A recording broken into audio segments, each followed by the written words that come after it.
நான் இப்போ சொல்ல போகிற சம்பவம் ஒரு உண்மை சம்பவம். ஒரு பெண் தன்னுடைய வாழ்க்கையில் என்னென்னலாம் சந்திக்கக்கூடாதோ அத்தனை கொடுமைகளையும் இந்த பெண் சந்திச்சிருக்கா. நாம் பிறந்ததுலேருந்தே நிறைய கஷ்டங்களை பார்த்துருப்போம். ச்சே, என்னடா வாழ்க்கை இது, நமக்கு மட்டும் எப்படா இந்த பிரச்சனை டிசைனாக வருது அப்படின்னு சொல்லி கூட நம்ம யோசிச்சிருப்போம். இந்த வீடியோவை நீங்கள் முழுசாக பார்த்த பிறகு சொல்லுவீங்க, சார் கடவுள் நம்மளை எந்த அளவு நல்லா வச்சுருக்காரு அப்படின்னு உங்களுக்கே தோணும். இந்த பெண்ணுக்கு ஏற்படக்கூடிய பிரச்சனைகள் முன்னாடி நம்ம கஷ்டம்னா ஒரு விஷயமே இல்லை அப்படின்னு உங்களுக்கே தோணும். இந்த வீடியோ என்னடா இவ்வளோ பெருசாக இருக்குது அப்படின்னு சொல்லி தயவு செஞ்சு நினைக்காதீங்க. இந்த வீடியோவை நீங்கள் பார்க்க உங்களுக்கே இதை ஸ்கிப் பண்ணாமல் முழுமையாக கேட்கணும், முழுமையாக பார்க்கணும் அப்படின்னு சொல்லி உங்களுக்கே தோணும். ரொம்ப இன்ட்ரெஸ்டிங்காகவும் சுவாரஸ்யமாகவும் இந்த பெண்ணோட வாழ்க்கை நடந்த சம்பவத்தை சொல்கிறேன். ஸோ முடிந்த அளவுக்கு ஸ்கிப் பண்ணாமல் பாருங்கள். பெண்களின் தொடைகளுக்கு நடுவே ஒளிந்திருக்கும் நரகம் அப்படின்னு சொல்லி டைட்டிலை பார்த்ததுமே இது நீங்கள் ஒரு கில்மா கதை அப்படின்னு சொல்லி நினச்சிடாதீங்க. பயங்கரமான மூட நம்பிக்கை கொண்ட மனிதர்களுக்கு நடுவே வாழ்ந்த ஒரு பாவப்பட்ட பெண்ணுக்கு நடந்த ஒரு உண்மையான சம்பவத்தை தான் நான் இந்த வீடியோவில் சொல்ல போகிறேன். உலகின் முன்னணி ஆப்பிரிக்கா மாடல் அழகியான வாரிஸ் தன்னுடைய கதையை சொல்ல ஆரம்பித்தார். வாரிஸின் நெருங்கிய நண்பர்கள் கூட அறிந்திராத அந்த உண்மையை அன்றுதான் உலகமே தெரிந்து கொண்டது. சோமானியாவில் கரடுமுரடான ஒரு பாலைவன கிராமத்தில் தான் நான் பிறந்தேன். எங்களது நாடோடி குடும்பம். இங்குள்ள பாத்ரூமை விட மிகச் சிறியது தான் என்னுடைய குடிசை. பசுமையே பார்த்திராத கண்கள் என்றாலும் எல்லா குழந்தைகளையும் போல நானும் சந்தோஷமாக தான் இருந்தேன். ஆடு மாடுகளை மேய்ப்பேன், வரி குருதைகளோடு ஓடுவேன், ஒட்டகச்சிவிங்களோடு துரத்துவேன், பாட்டு பாடுவேன். இந்த சந்தோஷமெல்லாம் கொஞ்ச நாளுக்கு தான். எனக்கு மட்டுமல்ல, சோமானியாவில் பிறந்த எல்லா பெண்களுக்குமே இப்படிதான். ஆப்பிரிக்காவை பொறுத்தவரை பெண்கள் தான் எல்லாமே. ஆண்களை விட அவர்கள் கடினமாக உழைக்கிறார்கள், வீட்டு வேலைகளையும் பார்த்து கொள்கிறார்கள். ஆனால் என்ன செய்வது, எந்த உரிமையும் அவர்களுக்கு கிடைப்பதில்லை. காலம் முழுக்க ஆண்களுக்கு அடிமையாக இருந்தே சாக வேண்டும். என் வாழ்க்கை 5ஓடு முடிந்தது. எங்களது நாடோடி குடும்பம் இல்லையா, அங்கே கல்யாணம் ஆகாதவள் என்கிற பேச்சுக்கே இடமில்லை. பாடையோ பரதேசியோ எவன் கையிலாவது எங்களை பிடித்து கொடுத்து விட வேண்டும், அதுவும் கன்னித்தன்மையோடு. அதுதான் அவர்களின் வாழ்க்கை லட்சியமே. பெண்களை பொறுத்தவரை சோமானியர்களின் ஞானம் ரொம்பவே வித்தியாசமானது. எல்லா கெட்ட விஷயங்களும் பெண்களின் தொடைகளுக்கு நடுவில் ஒளிந்து கிடப்பதாக அவர்கள் நினைக்கிறார்கள். இதற்காக அவர்கள் செய்கிற அக்கிரமம் இருக்கிறதே. அப்போது எனக்கு 5 வயது இருக்கும். ஒரு சாயங்கால நேரம் அம்மா என்னிடம் உங்கள் அப்பா மருத்துவச்சியை பார்க்க போயிருக்காரு, அந்த பொம்பளை எப்போ வேணாலும் வீட்டுக்கு வரலாம் என்றார். அன்றைக்கு என்றுமே இல்லாத கவனிப்பு எனக்கு. போதுமான அளவுக்கு சாப்பாடும் கொடுத்தார்கள். இன்னும் வேண்டுமானாலும் எடுத்து சாப்பிட்டுக்கொள் என்றார்கள். பாலையும் தண்ணீரையும் அதிகமாக குடிச்சிடாதடி என்று அம்மா எனக்கு அறிவுரையும் சொல்லியிருந்தார். சாப்பிட்டு முடித்ததும் போர்வையை இழுத்து போத்தி கொண்டு சந்தோஷமாக படுத்தேன். முழிப்பு வந்தபோது பார்த்தேன், வானம் இருட்டாக இருந்தது. மீண்டும் நான் படுத்து தூங்கிவிட்டேன். வாரிஸ் என்று அம்மா திடீரென என்னை எழுப்பினாள். நாங்கள் தூரத்தில் தெரிந்த ஒரு குன்றை நோக்கி நடக்க ஆரம்பித்தோம். இப்படி உட்காருவோம், அவ வருவா என்றால் என்னுடைய அம்மா. வானம் நன்கு விழிந்திருந்த போது சரக் சரக் என்று ஒரு செருப்பு சத்தம் கேட்டது. மருத்துவச்சி வந்து கொண்டிருந்தாள். படுக்கை மாதிரி இருந்த ஒரு பாறையை காட்டி அங்கே போய் உட்காரு என்றால் என் அம்மா. அம்மாதான் என்னை பாறை மேலே படுக்கவும் வைத்தார்கள். அங்கே பேச்சுக்கே இடமில்லை. என்னை படுக்க வைத்துவிட்டு அம்மா என் தலைக்கு பின்னால் உட்கார்ந்து கொண்டாள். என் தலையை இழுத்து அவளுடைய மடியில் வைத்து கொண்டு தன் கால்களை எடுத்து என் கைகள் மீது போட்டாள். நான் அம்மாவின் தொடைகளை இறுக்க பிடித்து கொண்டேன். பிறகு ஒரு மரத்துண்டை எடுத்து என்னுடைய வாயில் வைத்தாள். இறுக்கமாக கடிச்சிக்கோ என்றாள். அம்மாவை பாரு என்றாள். எவ்வளவு தைரியமாக இருக்கேன், அதே போல நீயும் இருந்தால் சட்டுன்னு முடிஞ்சிடும் என்றாள். நான் கீழே குனிந்து என் கால்களுக்கு நடுவில் பார்த்தேன். ஒரு பழைய கைப்பை ஒன்றை வைத்து கொண்டு அந்த மருத்துவச்சி உட்கார்ந்து கொண்டிருந்தாள். அவள் கண்ணில் அப்படி ஒரு பேய்த்தனம். பைக்குள் தன் விரல்களை விட்டு அறக்க பறக்க எதையோ தேடினாள். இறுதியாக ஒரு ரேசர் பிளேடு வந்தது. ஏதோ விபரீதம் நடக்கப் போகிறது என்பது மட்டும் எனக்கு புரிந்தது. பிளேடின் ஓரங்கள் காய்ந்து போய் இரத்தக்கரை படிந்திருந்தது. தூ தூ என அந்த பிளேடின் மீது அவள் துப்பினாள்.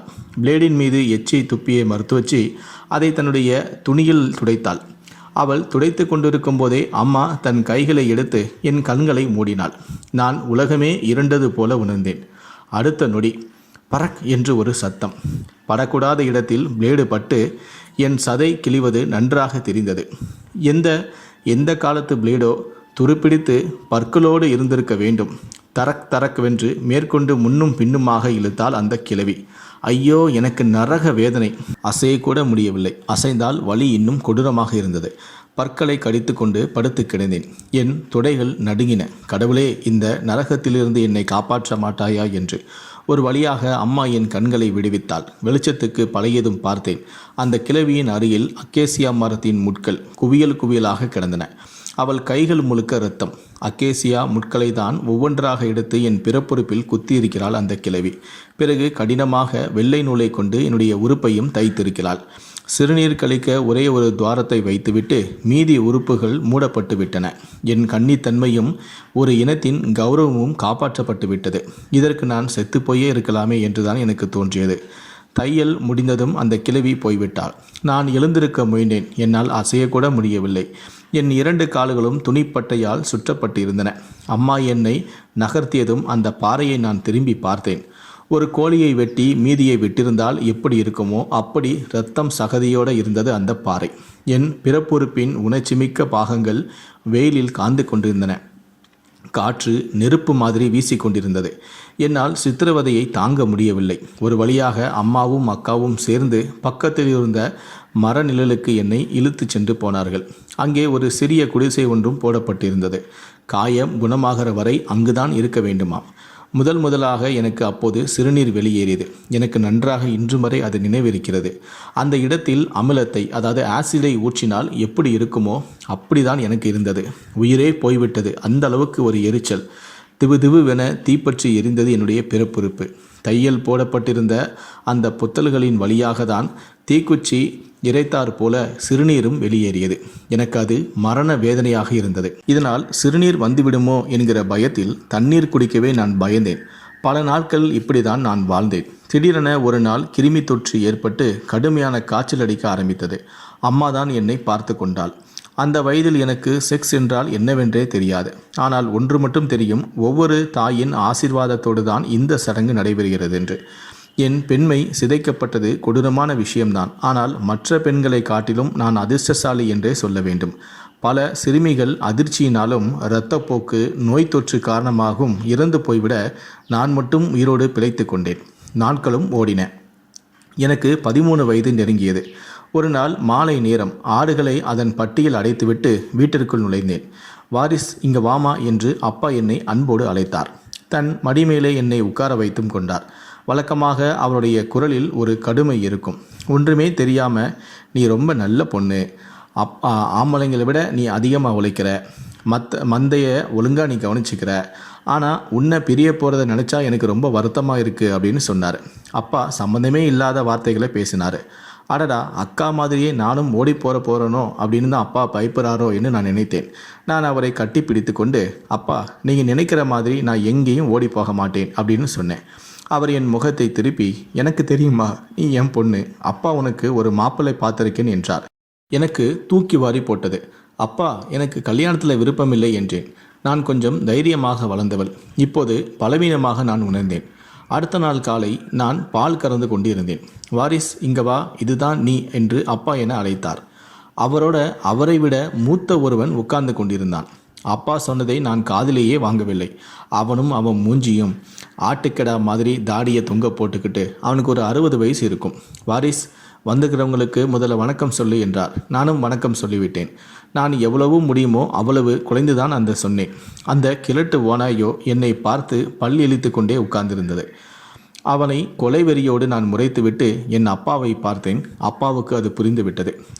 சிரித்தவாறே, சரி சரி, போய் வேலையை பாரு என்று சமாளித்தார். நான் மீண்டும் பால் கறக்க போய்விட்டேன். மறுநாள் காலையில் அப்பா என்னை கூப்பிட்டார். வாரிஸ், அவர்தான் நீ கட்டிக்க போகிற புருஷன் என்றார். அப்பா, அந்த ஆள் ரொம்ப கிழவனாக இருக்கான் என்றேன். இதுதாம்மா அவனுக்கு நல்லது. வயசான மனுஷன் இல்லையா, உன்னை விட்டு எங்கேயுமே போக மாட்டார், உன்னை நல்லா பார்த்துக்குவார். ஒன்று தெரியுமா, மாப்பிள்ளை நமக்கு 5 ஒட்டகம் கொடுத்துருக்காரு. அப்பா வாயை பிளந்து கொண்டே பெருமையாக பேசினார். அன்று முழுக்க நான் ஆட்டு மந்தையவே வெறிச்சோடி பார்த்து கொண்டிருந்தேன். மனதில் 1000 சிந்தனைகள் ஓடிக்கொண்டிருந்தது. இந்த பாலும் பாலைவனத்தில் ஒரு கிழவனிடம் என்னுடைய வாழ்க்கையை தொலைக்கப் போவதை நினைத்து நான் வருந்தினேன். ஷி தூ என்று நான் துப்பிக்கொண்டேன். இந்த வாழ்க்கைக்கு நாண்டுக்கிட்டு சாகலாம் என்று ஒரு முடிவுக்கு வந்தேன். அன்று இரவு ஆழ்ந்த உறக்கத்தில் இருந்தது வீடு. நான் அம்மாவை நெருங்கி, எனக்கு இங்கே இருக்கவே பிடிக்கல, நான் ஓடப்போகிறேன் என்றேன். அடி பாவி, எங்கே ஓடுவே என்று கேட்டாள். நான் மொகாதிஷிக்கு என்னுடைய அக்காவோட வீட்டுக்கு ஓடப்போகிறேன் என்று சொன்னேன். முதல்ல போய் படு, பல்ல கடித்தவரை அம்மாள் கோபமாக சொன்னாள். நான் கையை தலைக்கு வைத்து கொண்டு தூங்கி போய்விட்டேன். திடீரென கை முட்டியில் யாரோ தட்டினார்கள். அம்மாதான். அந்த நாள் முழிச்சுக்கிறதுக்குள்ள எழுந்து ஓடு என்றால் என்னுடைய அம்மா கிசுகிசுத்தாள். நான் சுற்றி முற்றி பார்க்கிறேன். எடுத்து செல்ல உணவோ தண்ணீரோ ஒட்டகப்பாலோ எதுவுமே இல்லை. நான் எழுந்து அவளை அணைத்து கொண்டேன். இந்த இருட்டிலும் அவள் முகத்தை பார்க்க நான் முயற்சித்தேன். முடியவில்லை. தாரை தாரையாக கண்ணீர் மட்டுமே வலித்தது. எதுக்கும் கவலைப்படாத, நீ எங்கே இருந்தாலும் நல்லா இருப்ப, அம்மாவை மட்டும் மறந்துடாத என்றாள்.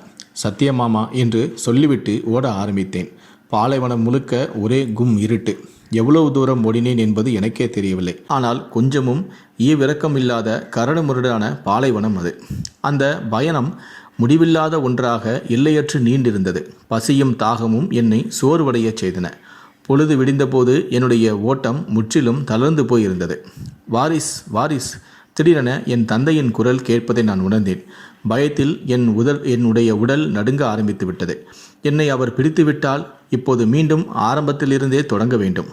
நான் ஓடத் துவங்கினேன். பயம் என் ஓட்டத்தை வேகப்படுத்தியது. அதிபயங்கரமாக ஒரு துரத்தல் காட்சி அது. பல மணி நேரங்களுக்கு அது தொடர்ந்தது.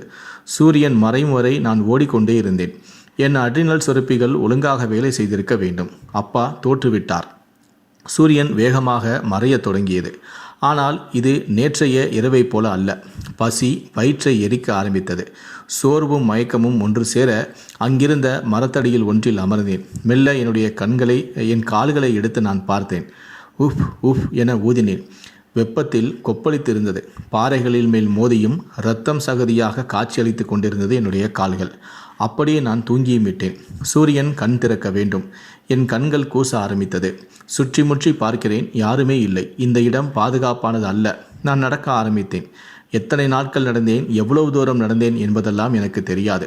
பசி, தாகம், பயம், வலி எல்லாமே சேர்ந்து என்னை வாட்டியது.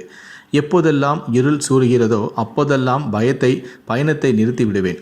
வெயில் கடுமையாக இருந்தால் மரத்தின் கீழ் ஓய்வெடுப்பேன். அப்படிதான் ஒரு நாள் நான் மரத்தடியில் படுத்து கொண்டிருந்தேன். அருகில் யாரோ குரட்டை விடுவது போல இருந்தது. அப்பாவாக இருக்குமோ என பதறி அடித்து எழும்பினால், கடவுளே, அது ஒரு சிங்கம். என்னை முறைத்தபடி இருந்தது. நான் எழுந்து ஓட முயற்சித்தேன். ஆனால் கொலை பட்டினி என் கால்கள் பலவீனமாக்கிவிட்டது. கொடூரமான இந்த ஆப்பிரிக்க சூரியனிடமிருந்து என் மரம் எனக்கு அடைக்கலம் கொடுத்ததோ அதன் கீழ் தலைக்குப்புற நான் விழுந்தேன். நீண்ட நெடிய என்னுடைய பாலைவன பயணம் முடிவுக்கு வரப்போகிறது. இப்போது எனக்கு துளி கூட பயம் இல்லை. நான் சாக தயாராக இருக்கின்றேன். வா, வந்து என்னை சாப்பிடு. அந்த பேசக்கூட முடியாத ஒரு குரலில் சிங்கத்தை நான் அழைத்தேன். எச்சில் ஊறும் நாக்கால் தன்னுடைய உதடுகளை தடவியபடி என்னை முன்னும் பின்னுமாக அது சுற்றி சுற்றி வந்தது. இதோ ஒரு நொடியில் என்னை கவ்வி கடித்து விழுங்கப் போகிறது. நான் கண்களை மூடி காத்திருந்தேன். ஆஹா, என்ன நினைத்ததோ தெரியவில்லை. சிங்கம் பின்வாங்கிவிட்டது. சந்தேகமே அல்ல, என்னை சாப்பிட தகுந்த அளவுக்கு என்னுடைய உடம்பில் சதையே இல்லை. நான் எதற்கும் பயனில்லாதவள் ஆகிவிட்டேன். அப்படியானால் கடவுளின் திட்டம் வேறாக இருந்திருக்க வேண்டும். எதற்காகவோ என்னை விட்டு வைத்திருக்கிறார். அது என்னவாக இருக்கும் என நான் யோசித்தேன். நம்பிக்கையுடன் மீண்டும் நான் நடக்க ஆரம்பித்தேன். வீட்டை விட்டு ஓடி வரும் முன்பு குடும்பம் ஒன்றுதான் எனக்கு வாழ்க்கை. எங்கள் தினசரி வாழ்க்கை ஒட்டகத்தின் கையில் ஒப்படைக்கப்பட்டிருந்தது. அங்கே தண்ணீர் கிடையாது. காலை எழுந்தாலும் சரி, இரவு படுத்தாலும் சரி, ஒட்டகப்பால் தான் நாங்கள் உயிரோடு இருக்க காரணம். நான் தூங்கி எழுந்ததும் சுமார் 60-70 செம்மறி ஆடுகளை ஓட்டிக்கொண்டு பாலைவனத்தை நோக்கி கிளம்பி விடுவேன். வழி நெடுங்க பாடிக்கொண்டே செல்வேன். ஆடுகளை வழிநடத்த ஒரே ஒரு குச்சியை வைத்திருப்பேன். ஆடுகள் மேய்ச்சலில் இருக்கும்போது ஏராளமான வேட்டை விலங்குகள் பார்த்திருக்கிறேன்.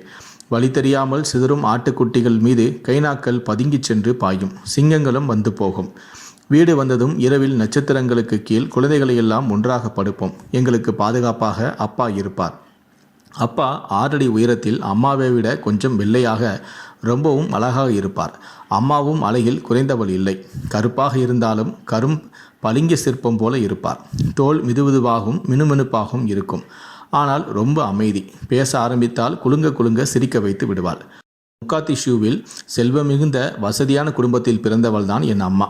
மாறாக எப்போதும் பாலைவனத்தில் அலைந்து திரிந்தக்கூடிய ஒரு நாடோடி தான் என் அப்பா. அம்மாவை கல்யாணம் செய்து கொள்ள அவர் விருப்பம் தெரிவித்த போது வாய்ப்பே இல்லை என்று என்னுடைய பாட்டி விரட்டடித்து விட்டாராம். எப்படி இருந்தாலும் என்ன, அம்மாவுக்கு 16 வயது ஆகும்போது அவரும் வீட்டை விட்டு ஓடி வந்து தான் என்னுடைய அப்பாவை கல்யாணம் செய்திருக்கிறார். அம்மா எப்போதுமே என்னை அவுட்டக்கொல் என்றுதான் கூப்பிடுவார். அவுட்டக்கொல் என்றால் சின்னவாய் என்று அர்த்தம். ஆனால் வாரிஸ் என்பதுதான் என்னுடைய உண்மையான பெயர். வாரிஸ் என்றால் பாலைவன பூ என்று அர்த்தம். நான் ஓடி வந்த கதையை விட்டுவிட்டேனே. சுமார் 300 மைல்கள் கடந்து புண்ணாகி போன கால்களுடன் ஒரு வழியாக நான் மொகாதிஷுக்கு வந்து சேர்ந்தேன். அது இந்திய பெருங்கடலில் ஒரு அழகான நகரம். அந்த நகரத்தை சுற்றி நிறைய பனை மரங்களும் கலர் கலரான பூச்செடிகளும் இருந்தன. அங்கிருந்த வீடுகளும் கொள்ளை அழகு. அவற்றில் பெரும்பாலானவை இத்தாலியர்களால் கட்டப்பட்டிருந்தன. மொகாதிஷி ஒரு காலத்தில் இத்தாலியர்களின் தலைநகராக இருந்ததே இதற்கு காரணம். ஒரு கொக்கு மாதிரி கட்டிடங்களை எட்டி எட்டி பார்த்து கொண்டே நடந்தேன். ஒரு மார்க்கெட் வந்தது. அங்கிருந்த பெண்களிடம் என்னுடைய அக்காவான அம்மன் தெரியுமா என்று நான் விசாரித்தேன். உன்னை எங்கேயோ பார்த்த மாதிரி இருக்கே என்று யோசித்த ஒரு பெண்மணி தன்னுடைய மகளை அழைத்து இவளை கொண்டு போய் அம்மன் வீட்டில் விடு என்றாள். நான் அக்கா வீட்டுக்குள் நுழைந்தபோது அவள் நன்றாக தூங்கி கொண்டு இருந்தாள். நல்ல வேளையாக அவளுக்கு நல்லதொரு கணவன் கிடைத்திருந்தான். அவர்கள் தமது முதல் குழந்தையை எதிர்பார்த்து காத்திருந்தார்கள். நான் வீட்டு வேலைகளை முழுவதையும் பார்த்து கொண்டிருந்தேன். கொஞ்ச நாள் கழித்து அக்காவுக்கு அழகான ஒரு பெண் குழந்தையும் பிறந்தது. நான் தான் அவளையும் பார்த்து கொண்டேன். அதன் பிறகு அக்காவுக்கும் எனக்கும் ஒத்துப்போகவில்லை. ஒரு முதலாளி போல என்னிடம் நடந்து கொண்டாள். மொகாதிஷுவில் எனக்கு வேறு சில சொந்தங்களும் இருந்தன. நான் என் சித்தியின் வீட்டுக்கு போய் கொஞ்ச நாள் இங்கேயே தங்கிக்கவா என்றேன். எதிர்பார்த்ததை விட அவர்கள் அன்பானவர்களாக இருந்தார்கள்.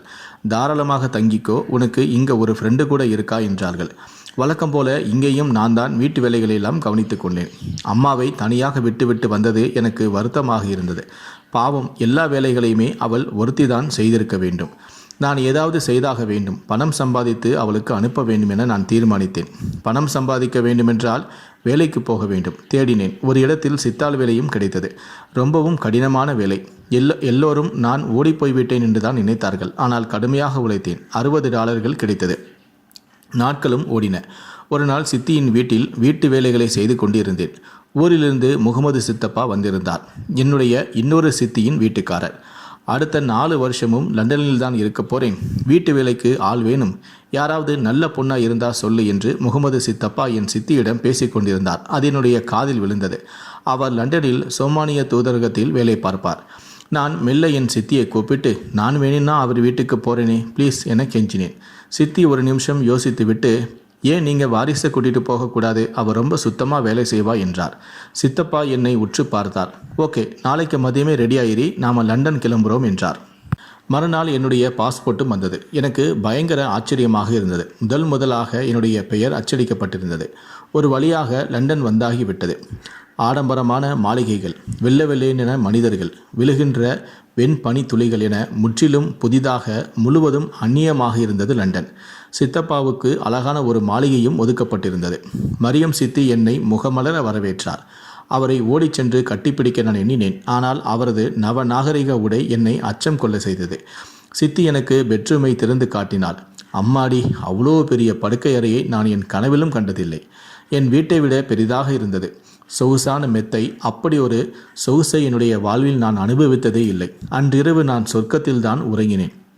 அடுத்த நாள் பெருக்குவது, துடைப்பது, துவைப்பது, கழுவுவது என்னுடைய வழக்கம் போல என்னுடைய வாழ்க்கையில் வேலைகளை நான் தொடங்கினேன். எப்படி சமைக்க வேண்டும் என்பதை சித்தி எனக்கு கற்றுக் கொடுத்தாள். எனக்கு 16 வயது இருக்கும்போது முகமது சித்தப்பாவின் சகோதரி இறந்து போய்விட அவளது மகள் எங்களோடு வந்துவிட்டாள். நான் தான் அவளை கான்வென்ட்டுக்கு அழைத்துச் செல்வேன். ஒரு நாள் ஸ்கூல் வாசலில் வைத்து ஒரு ஆள் என்னை முறைத்து பார்த்து கொண்டிருந்தார். அவருக்கு சுமார் 40 வயது இருக்கும். இப்படி முறைத்து பார்ப்பது குறித்து அவரை நான் கொஞ்சமும் அலட்டி கொள்ளவில்லை. நான் குழந்தையை ஸ்கூலில் விட்டுவிட்டு திரும்புகிறேன். திடீரென அந்த ஆள் என் பக்கத்தில் நிற்கிறார். எனக்கோ ஆங்கிலம் தெரியாது. அவர் என்ன பேசுகிறார் என்பதும் புரியவில்லை. நான் பயந்து கொண்டே வீட்டுக்கு வந்துவிட்டேன். அந்த ஆளின் மகளும் அந்த ஸ்கூலில் தான் படித்தாள். பிறகு எப்போதெல்லாம் என்னை பார்க்கிறாரோ அப்போதெல்லாம் சிரித்து வைப்பார். ஒரு நாள் தன்னுடைய விசிட்டிங் கார்டை என்னிடம் நீட்டினார். நான் வேண்டா வெறுப்பாக அதை வாங்கி கொண்டேன். வீட்டுக்கு வந்ததும் என் சித்தி பெண்ணிடம் காட்டி, என்னது இது என்று நான் கேட்டேன். இதுவா? அந்த ஆள் ஒரு ஃபோட்டோகிராஃபராம். ஃபோட்டோகிராஃபருக்கு நம்மக்கிட்ட என்ன வேலை? நான் அதை அப்படியே மறந்து விட்டேன். இதற்கிடையில் சோமாலியாவில் உள்நாட்டு கலவரம் தீவிரமடைந்தது. பலர் சுட்டுக் கொல்லப்பட்டனர். சோமாலிய அரசாங்கம் சொல்லிவிட்டது, சித்தப்பா குடும்பத்துடன் மறுநாளே ஊருக்கு திரும்பியாக வேண்டும். இதை நினைக்கும் போது எனக்கு அடிவயிறு கலங்கியது. சித்தப்பா, என் பாஸ்போர்ட்டை எங்கே தொலைத்தேன்னு எனக்கு தெரியவில்லை என நான் வேண்டுமென்றே பொய் சொன்னேன். பயணத்துக்கான எல்லா ஏற்பாடும் பண்ணியாச்சு, திடீர்னு இப்படி சொன்னால் என்ன அர்த்தம் என சித்தப்பா கோபப்பட்டார். பரவாயில்லை சித்தப்பா, நீங்கள் கிளம்புங்க, நான் எப்படியாவது சமாளிச்சுக்கிறேன் என்றேன். என்னால் நம்ப முடியவில்லை. அதிர்ஷ்டவசமாக சித்தப்பா என்னை விட்டுவிட்டே கிளம்பிவிட்டார். யாருமற்ற அனாதையாக லண்டனை நான் எதிர்கொள்ள வேண்டும். எனக்குள் பயம் பரவத் தொடங்கியது. அடுத்த நாள் கடைவீதி ஒன்றில் ஹெல்வை நான் சந்தித்தேன். உயரமாக கவர்ச்சியாக இருந்தாள். என்ன பண்ணுற வாரிஸ், எப்படி இருக்க என்றால் சோமானியாவில். நாங்கள் முன்பின் அறிமுகமானவர்கள் இல்லை. என்னத்தை சொல்ல, என்னுடைய சித்தப்பா தூதர அதிகாரியாக வேலை பார்த்தார். இத்தனை நாள் அவரோட தான் நான் இருந்தேன். இப்போ அவர் வேலையை முடிச்சுட்டு சோமாலியா போயிட்டாரு. எங்கே தங்குறது, எங்கே சாப்பிட்றதுன்னு இப்போ வரைக்கும் எனக்கு தெரியலை என்று சொன்னேன்.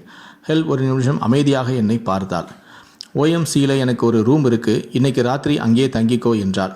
இப்போது நானும் ஹெல்வும் நெருங்கிய நண்பர்களாகி இருந்தோம். மெக்டொனால்டில் வேலை பார்க்குறியா என்று ஹெல் என்னிடம் கேட்டாள். சான்ஸே இல்லை, எனக்கு இங்கிலீஷே தெரியாது, என்கிட்ட ஒர்க் பெர்மிட்டும் இல்லை என்றேன். ஹெல் என்னை விடவில்லை. என்னை மெக்டொனால்டில் வேலைக்கு சேர்த்து விட்டாள். பாத்திரங்களை கழுவுவது, தரையை துடைப்பது, குப்பைகளை அள்ளுவதுதான் என்னுடைய வேலை. வார இறுதியில் ஹெல் என்னை டிஸ்கோவுக்கு அழைத்து சென்றாள். அதுதான் கட்டுப்படியான ஆப்பிரிக்கா வளர்ப்பிலிருந்து நான் வெளியேற உதவியது. கருப்பு வெள்ளை ஆண் பெண் எல்லோரிடமும் பேசினேன். பேசினேன், அவ்வளவுதான். இந்த புதிய உலகில் எப்படி வாழ்வது என்பதை ஹல் மூலமாக நான் கற்றுக்கொண்டேன். இனிதான் என் வாழ்க்கையின் 2வது அத்தியாயமே ஆரம்பமானது. இந்த ஆளுக்கு என்னதான் வேணுமா? ஓய்வு நேரம் ஒன்றில் ஃபோட்டோகிராஃபரின் விசிட்டிங் கார்டை காட்டி ஹெல்விடம் கேட்டேன். அதை அவர்கிட்டயே கேளு, ஃபோனை போடு என்றாள். நான் பேசுகிறது மொக்க இங்கிலீஷ், நீயே பேசு என்றேன். மைக்கோல் அவர்தான் அந்த அன்புக்குரிய ஃபோட்டோகிராஃபர். அன்று மைக்கின் ஸ்டூடியோவுக்குள் நுழைந்தபோது நான் வேறொரு உலகத்தில் விழுந்தது போல உணர்ந்தேன். சுவர் முழுக்க அழகழகான பெண்கள் தொங்கிக் கொண்டிருந்தார்கள். மைக் என்னிடம், you have the best beautiful profile, நான் உன்னை ஃபோட்டோ எடுக்கப் போகிறேன் என்றார். இதே போலவா, இந்த பெண்களைப் போலவா என்றேன். ஆமாம் என்றார். எனக்கு என்ன சொல்வது என்றே தெரியவில்லை. எவ்வளோ பணம் தருவீங்க என்றேன். ஹா என சிரித்து கொண்டு, வா இப்படி வந்து நில்லு என மைக் தன் கேமராவை கையில் எடுத்தார். 2 நாட்களுக்கு பிறகு sponge, brush, cream, paint, powder எல்லாமே என் முகத்தில் விளையாட ஆரம்பித்தன. எனக்கு மேக்கப் போட்ட பெண் சற்று பின் நகர்ந்து சென்று என்னை பார்த்தாள். ஓகே, போய் கண்ணாடியை பார் என்றார். வாவ், நானா இது? பட்டு மேனி, பளபளக்கும் கன்னம். அங்கிருந்த வெளிச்சத்தில் நான் தங்கம் போல மின்னினேன். ஓகே வாரிஸ், டிப்ஸை இப்படி வச்சுக்கோ, இங்கே பாரு, கிளிக் கிளிக் கிளிக் என மைக்கினுடைய விரல்கள் கிளிக் செய்து கொண்டே இருந்தன. வேலைக்கார வாரிஸ் இப்படி தான் ஒரு மாடல் அலையாக மாறினாள். சில நாட்களுக்கு பிறகு மாடலிங் ஏஜென்சி என்னை அழைத்திருந்தது. அழகான பெண்கள் அங்கே கூடியிருந்தார்கள். இங்கே என்ன நடக்குது என்று கேட்டேன். அப்போதுதான் பைரேலி கேலண்டர் என்றார். ஓ சூப்பர், அப்படின்னா என்ன என்றேன். ஃபோட்டோகிராஃபரான டெரன்ஸ் தான் கடந்த ஆண்டுக்கான பைரேலி கேலண்டரை என் முன் எடுத்து போட்டார். Stunning, beautiful. ஒவ்வொரு பக்கத்திலும் தூக்கி சாப்பிடக்கூடிய அழகிகள் ஆக்கிரமித்திருந்தார்கள். இந்த வருடம் வித்தியாசமாக ஒரு ஆப்பிரிக்கன் மாடலை வைத்து செய்யப் போகிறோம். நீதான் அந்த மாடல் என்றார் டெரன்ஸ். ஒவ்வொன்றாக என்னிடம் விளக்க ஆரம்பித்தார் அந்த ஃபோட்டோகிராஃபர். ஷூட்டிங் முடிந்தபோது என் படம் அட்டைக்கு தேர்வாகியும் இருந்தது. ஒரு மாடலாக நான் வேகமாக வளர்ந்தேன். பாரிஸ், மிலன், நியூயார்க் என நான் பறந்தேன். பணமழை எனக்கு கொட்ட ஆரம்பித்தது. மிகப்பெரிய கமர்ஷியல் விளம்பரங்களும் தேடி வந்தன. அமெரிக்கா உள்ளிட்ட பிரபலமான உலகின் முன்னணி ஃபேஷன் பத்திரிகைகளில் நான் இடம் பிடித்தேன். ஏன், ஜேம்ஸ் பாண்ட் படத்தில் கூட நான் நடித்தேன். ஆனால் வெற்றிகரமான இந்த வாழ்க்கை பயணத்தில் என்னுடைய பழைய தழும்புகள் எதுவுமே மறையவில்லை. எல்லாம் அப்படியே இருந்தன. அந்த சின்னஞ்சிறிய துவாரம் வழியே ஒரு சொட்டு யூரின் மட்டுமே வெளியேறியது. ஒவ்வொரு முறை சிறுநீர் கழிக்கும் போதும் எனக்கு 10-15 நிமிடங்கள் தேவைப்பட்டது. மாதவிடாய் நேரம் என்றால் இந்த கொடுமை பல மடங்கு வீரியத்தோடு இருக்கும். படுக்கைக்கு செல்லும் ஒவ்வொரு இரவும் தூக்கத்திலேயே நாம் செத்துவிடலாமே என்று கூட எனக்கு தோன்றும். முன்பு ஒரு நாள் சித்தப்பா வீட்டில் இருந்தபோதே மாதவிடாய் நேரத்தில் மயங்கி விழுந்து விட்டேன். சித்திதான் என்னை மருத்துவமனைக்கு அழைத்துச் சென்றார். ஆனால் உண்மை காரணம் என்னவென்பது நான் டாக்டரிடம் சொல்லவில்லை. ஈரப்போக்கை நிறுத்தணும்னா கருத்தடை மாத்திரை ஒன்றுதான் தீர்வு, வேறு வழி இல்லை என்றார் டாக்டர். எல்லா டாக்டர்களும் இதையே தான் சொன்னார்கள். இந்த மாத்திரைகள் எனக்கு வேறு மாதிரியான விளைவுகளை உண்டு பண்ணியது. என் மார்பகங்கள் பெரிதாக தொடங்கின. உடல் எடை கூடியது. இந்த வேதனைக்கு உதிரிப்போக்கே தாங்கிக் கொள்ளலாம் என்று கூட தோன்றியது. மாத்திரைகளை நான் நிறுத்திவிட்டேன். மீண்டும் வலி ஏற்பட்டது. சித்தி, ஸ்பெஷல் டாக்டரை பார்த்தா நல்லா இருக்கும் என்றேன். பார்த்து என்னென்ன அவர்கிட்ட சொல்லுவை என்றார் என் சித்தி. சித்தியின் கேள்விக்கு என்ன அர்த்தம் என்பது எனக்கு தெரியும். ஆப்பிரிக்கா பழங்குடியின பெண் தன்னுடைய அந்தரங்கத்தை வெள்ளைக்காரனிடம் காட்டுவதா எவ்வளவு பெரிய குற்றம் என்பது போல அவர் கேட்டார். காலங்களும் உருண்டோடின. இப்போது நான் சொந்த காலில் நிற்கின்றேன். OMCA தோழியை அழைத்து கொண்டு டாக்டரான மெக்ரோவை நான் சந்தித்தேன். டாக்டர், நான் சோமானியாவில் இருந்து வரேன். எனக்கு அடுத்த வாக்கியத்தை நான் முடிக்கவில்லை. இட்ஸ் ஓகே, சரி பண்ணிடலாம், போய் ட்ரெஸ் சேஞ்ச் மாற்றிட்டு வாங்க என்றார். நர்ஸை கூப்பிட்டு, இங்கே சோமாலி தெரிஞ்ச லேடி இருக்காங்களா, அவங்களையும் கூட்டிகிட்டு வாங்க என்றார். ஆனால் வந்தது லேடி இல்லை, ஆம்பளை. வந்தவனுடைய முகத்திலோ மகிழ்ச்சியே இல்லை. உண்மையிலேயே உனக்கு விருப்பம்னா இவங்க திறந்து விடுவாங்க. ஆனால் இது நம்ம பண்பாட்டுக்கே விரோதம். இது உங்கள் வீட்டுக்கு தெரியுமா என்றான். நான் தெரியாது என்றேன். முதல்ல அவங்க கிட்ட பேசு. அவன் ஒரு அக்மார் சோமானியன், போய்விட்டான். கடந்த வருடமே நான் இந்த அறுவை சிகிச்சையை செய்திருக்க வேண்டும். ஆனால் இப்போது சில நடைமுறை சிக்கல்கள் இருந்தன. டாக்டர் மேக்ரவும் மிகவும் நல்லவர். அவருக்கு நான் எப்போதுமே கடமைப்பட்டிருக்கிறேன். நீ மட்டும் இல்லை வாரிஸ், குடும்பத்துக்கே தெரியாமல் எகிப்திலிருந்தும் சூடானிலிருந்தும் சோமானியாவிலிருந்தும் ஏராளமான பெண்கள் இங்கு வருகிறார்கள். பாவம், சில பெண்கள் கர்ப்பமாக கூட இருப்பார்கள். என்னால் எவ்வளவு முடியுமோ அவ்வளவு சிறப்பாக செய்கிறேன். நீ கவலைப்பட வேண்டாம் என்றார். சிகிச்சை முடிந்து 3 வாரங்கள் ஆகியிருக்கும். ஒரு நாள் டாய்லெட்டில் உட்கார்ந்து நான் சிறுநீர் கழித்த போது உஷ் உஷ் என சத்தம் வந்தது. ஆகா, என்ன ஒரு அற்புதம்! நான் அடைந்த மகிழ்ச்சியை, அந்த சுதந்திரத்தை வர்ணிக்க வார்த்தைகளே இல்லை. இதனால் வரை சொட்டு சொட்டாக போய்கொண்டிருந்த எனது சிறுநீர் இப்போது உஷ் என வேகமாக செல்கிறது. இந்த உலகில் இதைவிட மகிழ்ச்சியான ஒரு அனுபவம் இருக்கவே முடியாது. 1995ஆம் ஆண்டு என்னுடைய வாழ்க்கையை ஆவணமாக்குவதென்று BCC தீர்மானித்தது. நல்லது, ஆனால் சோமானியாவுக்கு சென்றதும் என் அம்மாவை கண்டுபிடிக்க நீங்கள் உதவ வேண்டும் என டைரக்டரான கெரியிடம் நான் கோரிக்கை வைத்தேன்.